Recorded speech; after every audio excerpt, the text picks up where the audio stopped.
നമുക്ക് ധാരാളം ഓറഞ്ച് കിട്ടുന്നൊരു സമയമാണ്. അതേ ഓറഞ്ചിൽ ഇതുപോലെ നോക്കിയേ, ഇതെങ്ങനെ ഒന്ന് കഴിക്കാൻ ആരാണ് ആഗ്രഹിക്കാത്തത്? നമ്മുടെ വായിൽ കപ്പലോടുന്ന ഒരു ഐറ്റം. എന്നിട്ട് ഓറഞ്ച് നന്നായിട്ടൊന്ന് വാഷ് ചെയ്തെടുക്കുക കേട്ടോ.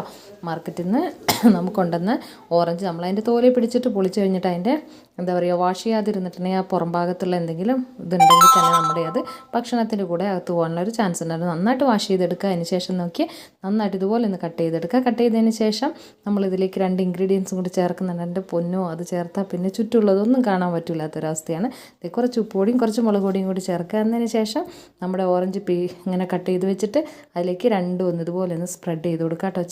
ചെറിയ പുളിയും എന്നാൽ അത്യാവശ്യം മധുരമുള്ളൊരു ഓറഞ്ചാണ് കേട്ടോ. അപ്പോൾ അതിലേക്ക് ഇതേ ആദ്യം മുളക് പൊടി ഒന്ന് ഇട്ട് കൊടുത്തു. അതിന് ശേഷം അതേ കുറേശ്ശെ ഉപ്പും കൂടി ഇട്ട് കൊടുത്തിട്ടുണ്ട്. ഇനി അത് നമ്മൾ എന്ത് ചെയ്യണമെന്ന് വെച്ചാൽ അതിങ്ങനെ പിഴിഞ്ഞ് വായിലേക്ക് ഒഴിക്കണം. ഒരു സൈഡിൽ നിന്ന് ഇങ്ങനെ ഞെക്കിയിട്ട് നന്നായിട്ട് പിഴിഞ്ഞ് കൊടുത്തിട്ട് അതിൻ്റെ ആ ജ്യൂസ് മുഴുവനായിട്ട് ഇങ്ങനെ എന്താ പറയുക, പിഴിഞ്ഞ് കുടിക്കണം. അതാണ് അതിൻ്റെ ടേസ്റ്റ് കേട്ടോ. അപ്പോൾ ഇതുവരെ ഇങ്ങനെ ട്രൈ ചെയ്ത് നോക്കാത്തവരാണെങ്കിൽ നിങ്ങളൊന്ന് നിർബന്ധമായിട്ടൊന്ന് ട്രൈ ചെയ്ത് നോക്കൂ. അടിപൊളിയാണ്. എന്താ പറയണ്ടേ, ഒരു പ്രത്യേക ഫീലാണ് കേട്ടോ. ഇത് കേട്ടോ, ഇതുപോലെ ഒന്ന് പിഴിഞ്ഞ് വായിലേക്ക് ഒന്ന് കുടിച്ച് നോക്കിയാൽ സൂപ്പറാണ്. സൂപ്പർ ടേസ്റ്റി ആയിട്ടുള്ള ഇത് എല്ലാവരും ട്രൈ ചെയ്ത് നോക്ക്. Thank you for watching. Thank you.